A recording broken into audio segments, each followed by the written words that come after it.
In this week's update, Aussie stocks outperforming the US. Who would have thought? A willingness to take risks has returned to the market. And is this just a minor and healthy stumble for gold? My name's Garry Davis. I'm an authorised representative of Primary Securities, and the information in this video is of a general nature only. Well, another incredible week with Trump at the helm. You've got to ask the question, are you confused about American policy and what he has to say? I know I am. First of all, we had 145% tariffs on China, and it would appear now that that's going to be wound back pretty quickly, and the rhetoric has changed dramatically. Is this all part of the plan, or is he just making it up as he goes along? The IMF has said that global growth could be up to 2.8% less under the current tariff regime, so let's hope that it doesn't stick, that it's all just part of a negotiating tactic. And the bond market, I guess, has probably forced the hand again and reminding President Trump that he is not the biggest force on this planet. The bond market is, and I think the bond market did just win again. And then, of course, there was the classic that came out through the week. I've no intention of firing Jeremy Powell. Well, sorry, that's not what you said a few days before. I just find it absolutely incredible. And you've got to question, is he that much smarter than us, or is there something else going on here? I don't know. I'm just absolutely flabbergasted by what's going on. And it makes investing that much more difficult, and therefore the need for us all to be that much clearer about what we're doing, because it's a very confusing picture. Now, I thought I'd just go back over the slide that I had last week because it's just so important, and I'm hoping that most of the people viewing this video did actually think about these things, because if you're not, if you're just carrying on as you have in previous years, then the journey just gets really, really difficult. So I just thought I'd go through it again. And if you didn't reflect on these questions last week, then, please do so this time. So if you started raising exposure, if you cashed up during the decline, preferably near the start of the decline, which is when I started observing about the changing character in the market. This was not a forecast. This was not a ringing the bell at the top, because no one can do that. All I was doing was just observing what the market was doing and assigning probabilities to it. And so there was a pretty clear opportunity to get cashed up somewhere near the peak of the market. So if you did that, have you started raising exposure? And if you did, then what did you buy? Why did you buy it? Was it part of a pre-organised plan, or was it just responding to what you might have read in the press? Secondly, how did you buy it? Did you buy it in portions?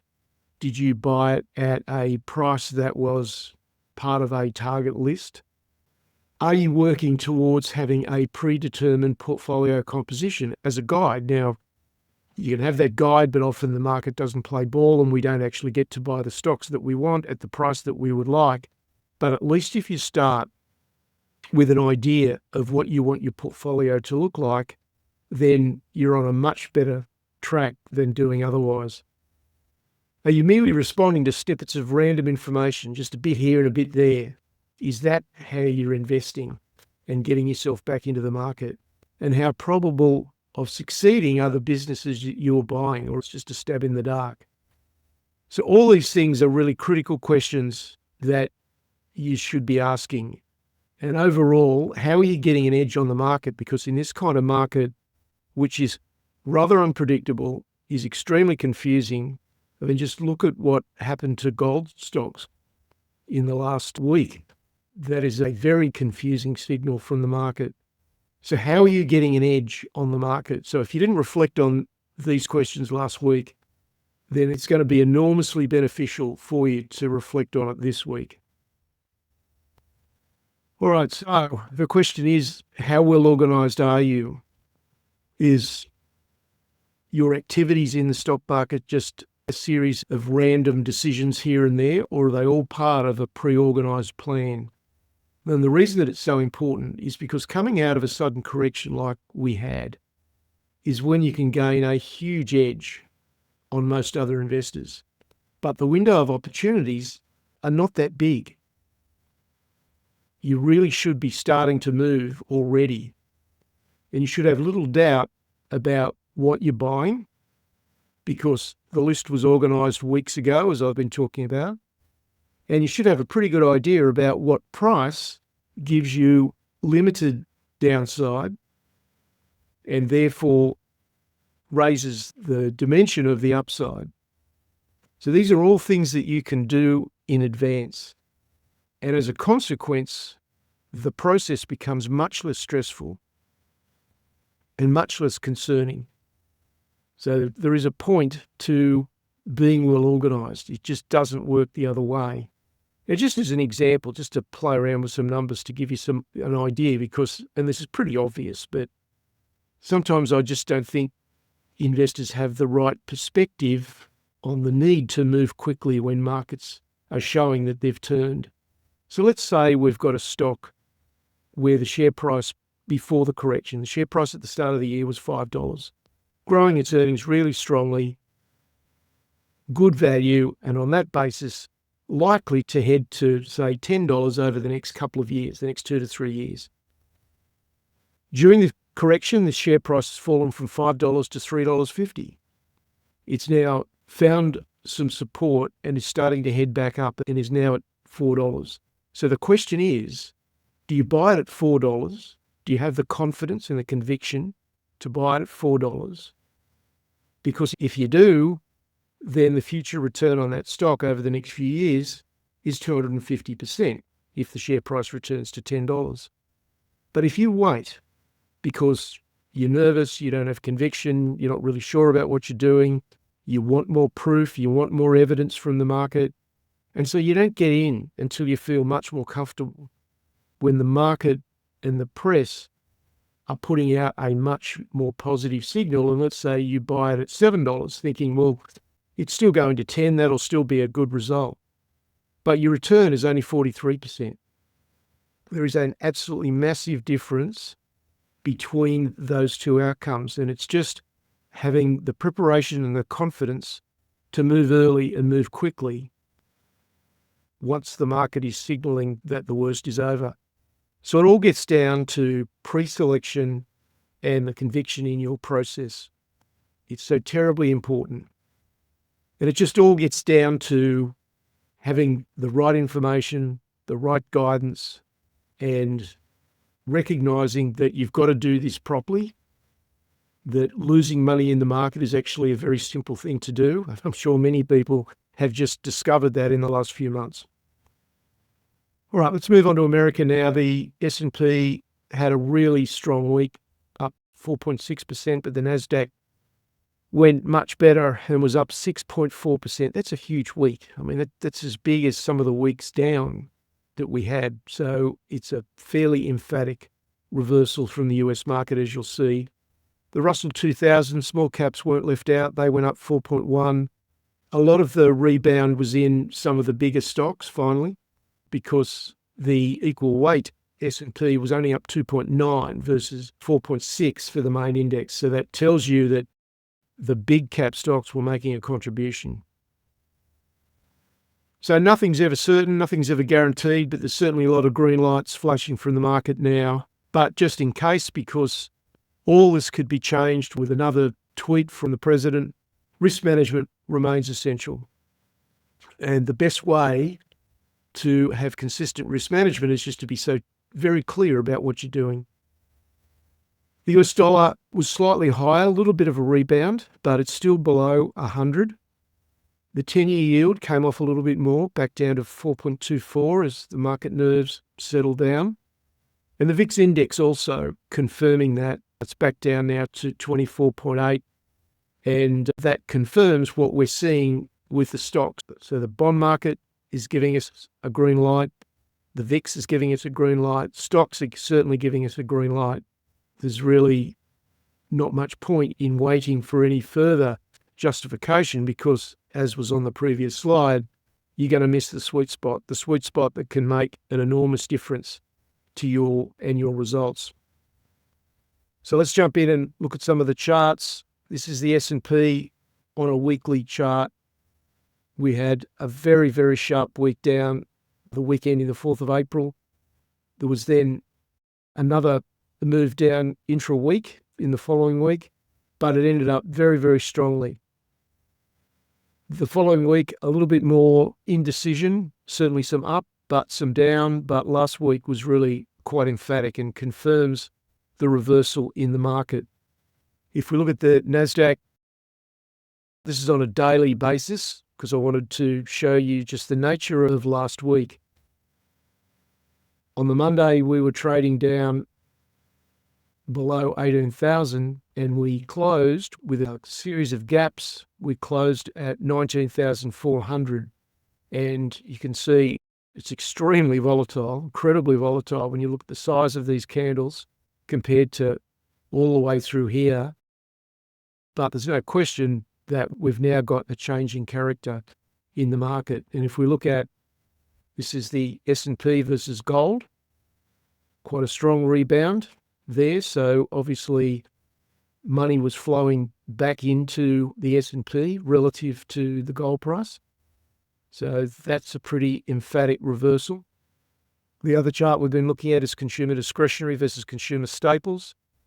Needs to do more work for sure, but that's also a pretty sharp reversal as well. And if we go to semiconductors on a weekly chart, it's the same picture pretty much as the NASDAQ. And we've now reclaimed that important level of support here, just around $200. On a relative comparison basis, let's see where the money flows are going. Staples, consumer staples are at the top. This is over the last quarter. It's been pretty consistent.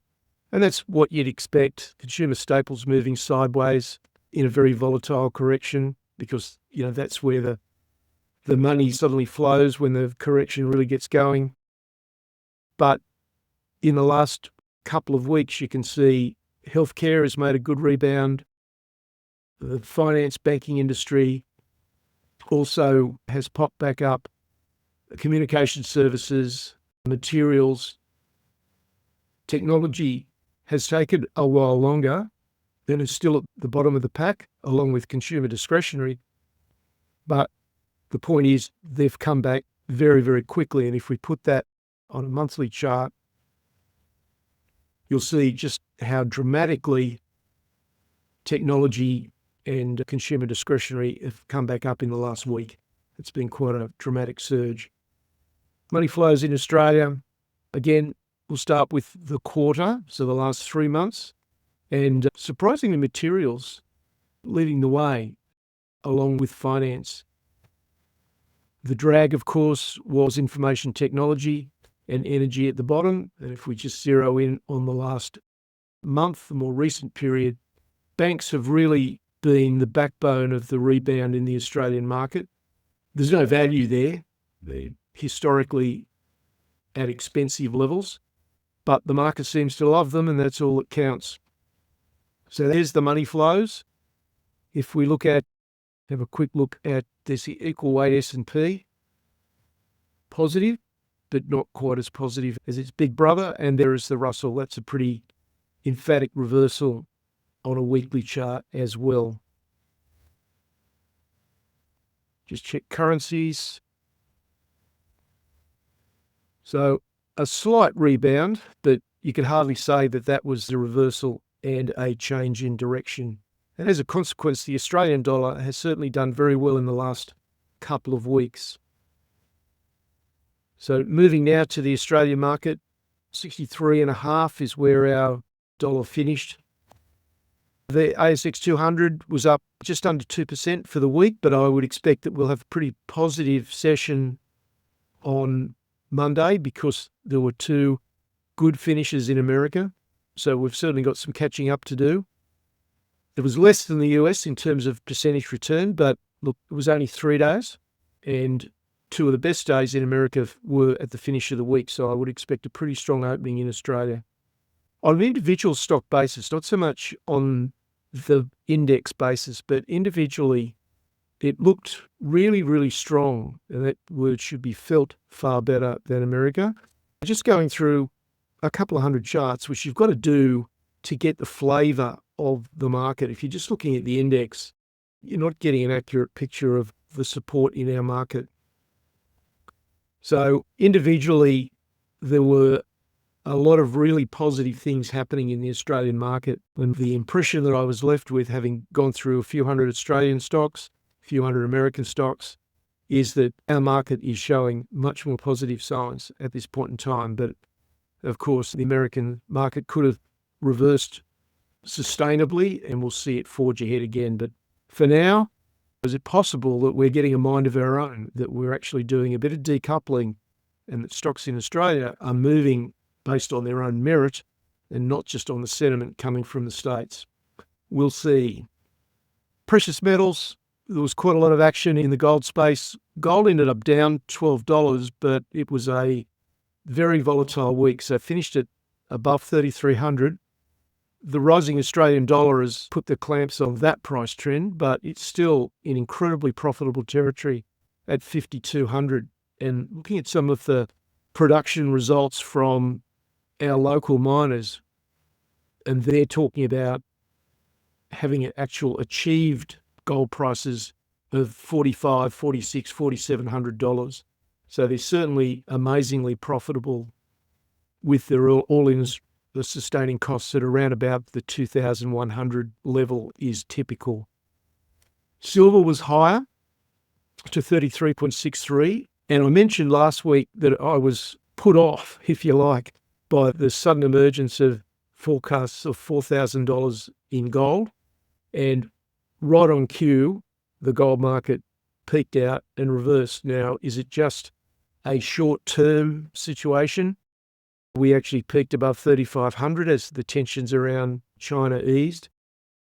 So we're probably into a period of consolidation, I would think. It's possible that this could just be another 2, 3, 4-day dip that can be bought.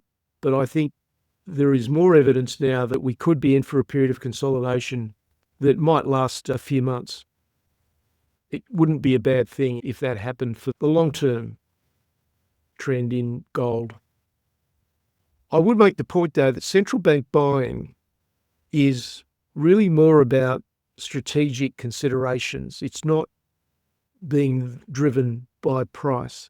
So central banks aren't buying gold because they think it's cheap or it's good value. They're buying gold for other reasons, other more important reasons for them. So higher and higher gold prices are not necessarily going to deter central banks, and central banks have certainly been one of the drivers in this huge rally. Silver rallies, history shows, tend to follow gold with a lag. During COVID, the gold to silver ratio got up over 100. But after COVID, silver rose 73%, while gold was only up 8%. So gold got the initial glory, and then silver really kicked in and kicked up very strongly. So it'll be interesting to see whether something similar happens this time. And there is maybe just a hint of that started last week. It was a surprising and confusing response from our local gold miners. In fact, gold miners all around the world took an absolute belting during last week before a little bit of a late rally. And it really does defy a logical explanation. I have no explanation. I won't even try, because the profits are just absolutely exploding. So why would gold miners get absolutely crushed just because gold went down a bit? This is one of the great market overreactions of the year, in my opinion. So let's go and look at the gold market. Actually, we'll look at silver first. So there's silver on a weekly chart. So a positive weekly finish. And that's the gold chart in US dollars, which was actually a negative weekly finish. So is this the start of the catch-up for silver? The issue we've got in Australia is there's nothing terribly exciting in terms of silver production.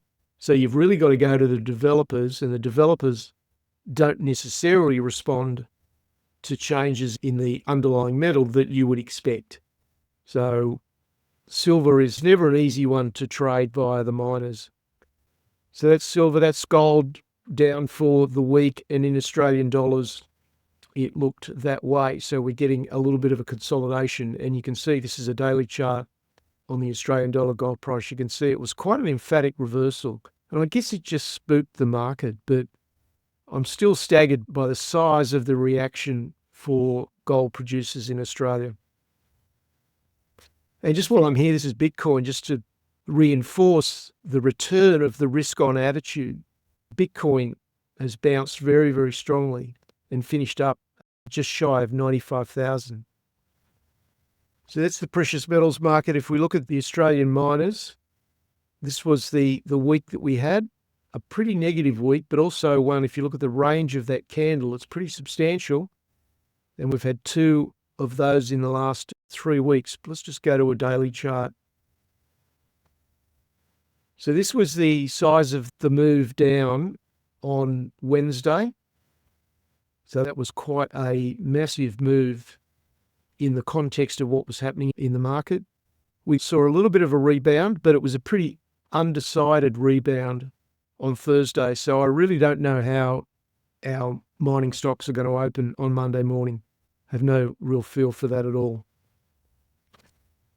However, the question is, will this trend be sustained? Will this be a period of consolidation? Don't know the answers to those questions yet, but we just observe and respond. But certainly the one key thing is that the fundamental value of the Australian gold miners is as good as it ever gets. So that's got to count for something. All right, turning to other commodities, copper had a good week as well, up to $4.84. Nickel slipped under $7 again.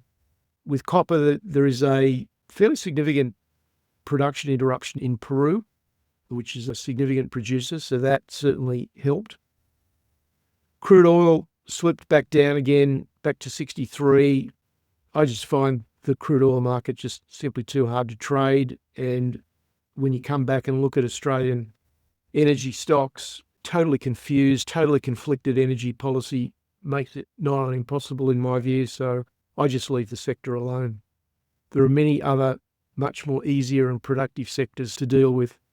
There's the copper chart, continued a really strong rebound after that exceptional plunge from $5.25 down to nearly $4.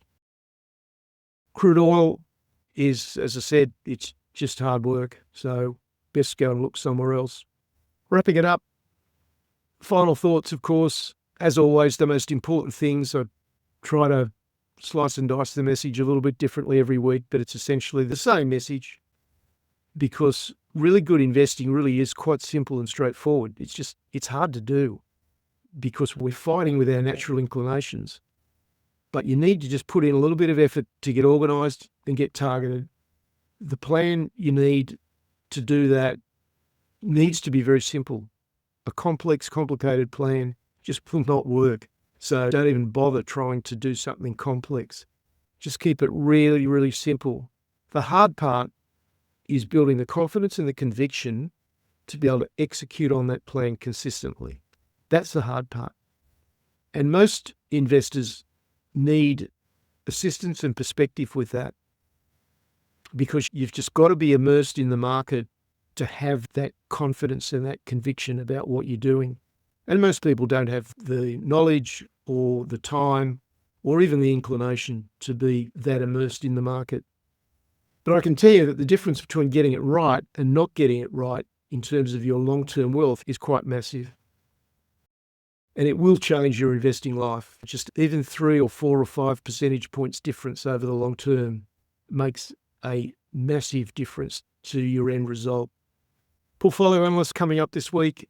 I want to take another peek at precious metals, because I think it'll be very instructive what happens in the next couple of days, how Australian gold miners respond. So I'll be taking a look at that. That's it for this week. There's more information on the website. There's my email address. And for anyone that is interested in finding out more about what we do, then there is a $1 trial for Portfolio Analyst for 2 weeks, and gives you an opportunity to look at the way that I analyse stocks fundamentally and technically. That's it for this week. I'll be back with you next Sunday. Cheers.